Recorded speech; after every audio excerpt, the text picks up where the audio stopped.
Bonjour, donc nous nous retrouvons pour la correction des exercices à faire pour aujourd'hui, vendredi 29 mai.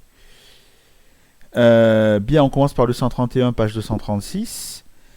Donc, on avait un carré, hein, A, B, C, D. On reportait donc de côté 3. On reportait les points M, N, P, Q avec 1, la distance du sommet le plus proche, et 2 de l'autre sommet, du coup, pour que la somme fasse 3. Il fallait calculer Mn scalaire MQ, Mn scalaire MQ, en décomposant les deux vecteurs. Alors, MQ, hein, qui est ici, je vais le décomposer comme la somme, ici, MA plus AQ. Voilà. Donc, je remplace vecteur MQ ici par la somme MA plus AQ. Ensuite, le vecteur Mn, hein, alors le vecteur Mn, qui est ici, je vais le représenter par la somme vectorielle, grâce à la relation de Schall, vecteur MB plus vecteur Bn. On est bien d'accord, il ne faut pas oublier les vecteurs, sinon c'est faux. Hein, pour les longueurs, attention, la longueur Mn n'est pas du tout égale à la longueur Mb plus la longueur Bn. C'est une somme vectorielle. Voilà, ensuite on fait la double distributivité. Alors, MB scalaire MA, plus MB scalaire AQ, plus etc. Et ensuite, on calcule ces produits scalaires. Alors, MB scalaire MA, MB, il est ici, et MA, il est ici. Donc, ils sont collinéaires de sens opposé. Donc, ça fait moins 2 fois 1, ça fait moins 2. MB scalaire AQ, ça fait 0, puisqu'ils sont orthogonaux. MB et AQ, ils sont orthogonaux. Pareil pour BN scalaire MA, et enfin, BN scalaire AQ, ils sont collinéaires. BN et AQ, ils sont collinéaires et de même sens. Donc il suffit de multiplier les deux longueurs, 1 fois 2, 2. Quand on fait moins 2 plus 2, il reste 0. Et bien le fait que le produit scalaire MN-MQ fasse 0, on a démontré qu'il y avait donc un angle droit, hein, ici, au niveau de M, entre l'angle NMQ était droit. Voilà. Alors, on vous demandait de même démontrer que c'est un rectangle. Je ne l'ai pas fait, il fallait refaire la même démonstration avec Pn scalaire Pq, prouver que ça faisait 0, et Qp scalaire Qn. Attention, ce n'est pas la peine de le faire 4 fois, puisque n'oubliez pas que si un quadrilatère possède 3 angles droits, alors obligatoirement c'est un rectangle. Comme on l'a déjà fait une fois là, il suffisait de le faire encore 2 fois, et on a démontré que c'était un rectangle. Ensuite, troisièmement, on vous demandait de démontrer que Mn égale Np. Bon, ça c'était facile. Mn égale Np avec Pythagore. Hein. Donc vous calculez Pythagore. Mn carré égale Mb carré plus Bn carré. Ça fait 2 au carré 4 plus 1 au carré 5. Donc racine de 5 pour Mn. Et pareil pour Np, racine de 5. Donc quatrièmement, la nature du quadrilatère. Bien, un rectangle qui a deux côtés consécutifs de même longueur est un carré. Donc Mnpq est un carré. Et on termine, démontrer que MNPQ a le même centre que ABCD. Alors, le centre, c'est le point d'intersection des diagonales et c'est aussi le milieu de chaque diagonale.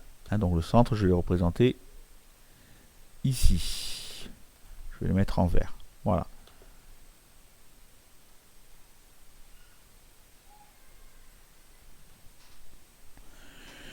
Donc, puisque O est le milieu de BD, il va falloir démontrer que O est aussi le milieu de PM. Puisque si O est le milieu de PM, c'est bon, on aura démontré que c'est le centre du carré MNPQ. Hein, voilà. Donc, pour cela, en fait, on va s'aider du parallélogramme DPBM. Donc, je descends un petit peu. Voilà. Donc, alors, je vous montrerai après la rédaction. Comme les vecteurs dp et mb, ils sont de même sens, de même longueur et collinaires, donc ils sont égaux. Puisque vecteur dp égale vecteur mb, ça veut dire que dpbm est un parallélogramme. À partir de là, ça veut dire que pm et db ont le même milieu, qui est le point O. Comme O c'est le milieu de db, c'est aussi le milieu de pm, et de fait ce sera aussi le milieu de qn. Voilà, donc fin de la démonstration, je vous affiche quand même la rédaction, vous pouvez mettre sur pause. Et puis c'est fini pour cet exercice qui était plutôt simple, du moins par rapport à l'exercice suivant que nous allons faire maintenant. Donc, l'exercice suivant, c'était le sujet D. Alors, sujet D à la page 243. Donc, on vous donnait ici une figure donc constituée d'un triangle rectangle isocèle ABC. Voilà. De côté 1, BC, BA. Ensuite, on prolongeait AC et on plaçait le point D sur la demi-droite AC à une unité de C. C'est-à-dire que la longueur CD est égale à la longueur BC. Et on vous demandait maintenant, donc premièrement petit a, calculer la longueur du segment AC et en déduire celle du segment AD. Alors bon, ça c'était pas très compliqué, hein, avec Pythagore bien sûr. Hein. La longueur AC, donc dans le triangle ABC rectangle en B, AC carré égale BA carré plus BC carré. Donc on trouve AC carré égale 2 et AC égale racine de 2, ici. Ensuite, AD, et bien du coup, AD, puisqu'ils sont alignés, ACD. C'est la longueur AC plus la longueur CD, la longueur CD fait 1, ça donne racine de 2 plus 1, ou 1 plus racine de 2. Deuxièmement, justifier qu'il existe un réel K qu'il faut déterminer, tel que vecteur AD égale K fois AC. Alors pourquoi ce réel existe? Il existe parce que les vecteurs AC et AD sont collinéaires. Donc par définition, s'ils sont collinéaires, hein, puisqu'ils sont alignés, et de même sens d'ailleurs. Donc, alors, le fait qu'ils sont collinéaires, c'est qu'il existe un réel K tel que AD égale K fois AC. Le fait qu'ils soient de même sens, ça va nous donner que K il est strictement positif. Sinon, il serait négatif s'ils étaient de sens opposé. Pour calculer le coefficient K, je vais me servir des longueurs. Je vais dire que la longueur AD c'est K fois la longueur AC. Donc, K c'est la longueur AD divisée par la longueur AC. C'est tout. Hein, donc, on connaît toutes ces longueurs. Ça fait 1 plus racine de 2 sur racine de 2. On peut scinder notre fraction en deux morceaux. Ça fait 1 sur racine de 2 plus racine de 2 sur racine de 2 qui fait 1. Donc 1 sur racine de 2 plus 1, voilà le coefficient K. En déduire les coordonnées de D. Alors pour calculer les coordonnées d'un point, il faut connaître les coordonnées du vecteur en fait qui relie ce point à l'origine du repère. N'oubliez pas qu'on est dans le repère B, C, A. Donc il faut connaître les coordonnées du vecteur BD. Pour ça, je vais le décomposer suivant des vecteurs connus. Je vais dire que c'est vecteur BA plus vecteur AD. Donc, vecteur BD, c'est égal à vecteur BA plus vecteur AD. Vecteur AD, on sait que c'est K fois vecteur AC. K, je l'ai calculé tout à l'heure, hein, c'est ça.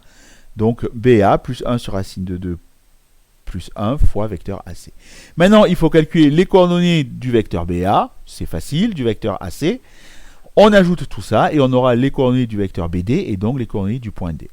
Donc je vous rappelle que le point B, puisque c'est l'origine, il a pour coordonnées 0, 0. A, c'est l'unité des ordonnées, donc c'est 0, 1. Et C, c'est l'unité des abscisses, c'est 1, 0. Vous calculez le vecteur, alors par exemple, vecteur AC, je vous rappelle la formule, on fait l'arrivée moins le départ. Abscisse de C moins abscisse de A. 1 moins 0, ça fait 1. Et ordonnée de C moins ordonnée de A, 0 moins 1, ça fait moins 1. Vous faites tous vos vecteurs, BA, donc pareil, vous trouvez 0, 1. Ensuite, vous calculez K fois vecteur AC, donc vous faites 1 plus racine de 1 sur racine de 2 plus 1 fois le vecteur AC, donc en fait c'est fois 1, ça fait ici fois moins 1. Donc je change le signe.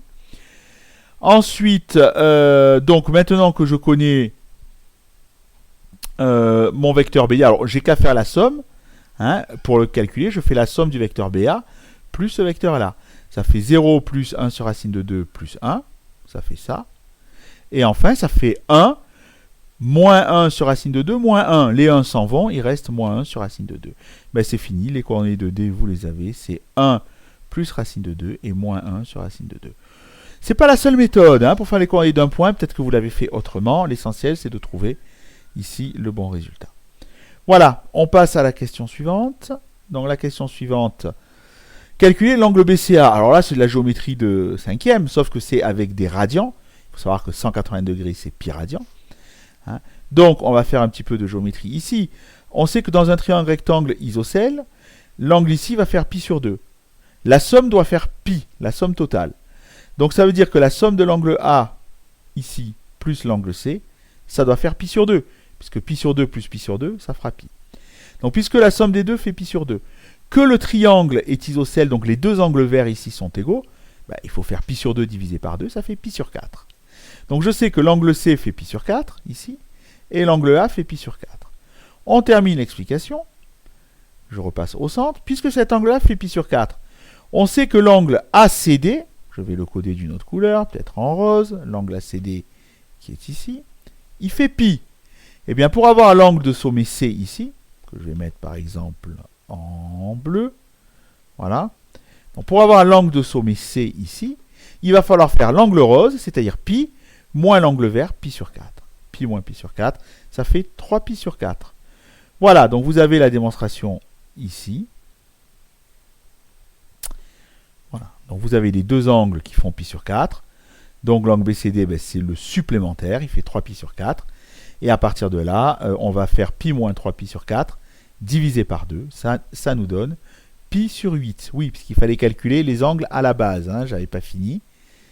Donc une fois que je sais que cet angle ici, là, BCD, il fait 3 pi sur 4, pour avoir les deux angles ici, alors que je vais coder encore d'une autre couleur, en jaune par exemple, l'angle ici, ici, on sait qu'ils sont égaux, et que la somme doit faire pi. Donc si celui-là il fait 3 pi sur 4, la somme des deux fait pi sur 4. Donc un angle jaune, c'est la moitié de pi sur 4, la moitié de pi sur 4, c'est pi sur 8. Voilà. Bien. Donc voilà ici ce qu'il fallait démontrer.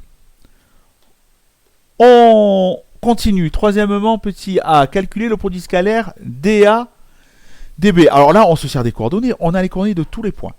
Donc vous calculez le vecteur dA, le vecteur dB, toujours en faisant l'arrivée moins le départ, A moins D, B moins D. Et ensuite, pour faire le produit scalaire, je vous rappelle, on fait l'abscisse de dA ici, fois l'abscisse de dB. Donc ça fait moins 1 moins racine de 2 fois moins 1 moins racine de 2, ça fait moins 1 moins racine de 2 au carré. Et enfin, plus l'ordonnée de dA fois l'ordonnée de dB, que je retrouve ici. Alors on simplifie un petit peu, là j'ai développé l'identité remarquable. 1 sur racine de 2 au carré, ben, ça fait 1 demi. Les moins s'en vont puisque c'est tout au carré.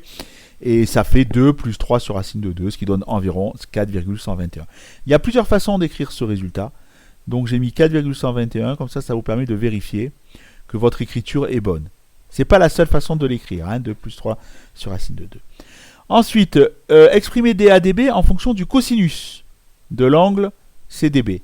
Alors dA scalaire dB, si je remonte sur la figure, dA scalaire dB, ici. Donc dA scalaire dB, c'est quoi? C'est longueur dA fois longueur dB fois le cosinus de l'angle ADB. Le cosinus de l'angle jaune ici. Sauf que l'angle ADB, ben c'est pareil que l'angle CDB, puisqu'ils sont alignés à CD. Hein. Donc ça reste l'angle jaune qu'on a calculé tout à l'heure, qui fait pi sur 8. Hein. Voilà. Donc qu'est-ce que ça me donne? Je vais dire que le produit scalaire, c'est, on revient ici, longueur dA fois longueur dB fois le cosinus de l'angle ADB. Alors longueur dA, on l'a au début de l'énoncé, on l'a calculé. Longueur dB, il faut la calculer. Et fois le cosinus de l'angle CDB, on a vu qu'il faisait pi sur 8. Alors, on a les coordonnées du vecteur dB. Pour avoir la norme d'un vecteur dans un repère orthonormé, et ça marche uniquement dans un repère orthonormé, on fait racine carrée de l'abscisse du vecteur au carré plus l'ordonnée du vecteur au carré. C'est Pythagore. Hein, voilà. Donc on simplifie tout ça en développant l'identité remarquable et on trouve racine carrée de 2 plus racine de 2. Donc votre produit scalaire dAdB, il est ici. Il est égal à longueur dA fois longueur dB fois le cosinus de l'angle CDB qui fera pi sur 8. Eh bien, dernière question, comment faire pour avoir le cosinus de pi sur 8 en valeur exacte? Eh bien, je compare les deux écritures.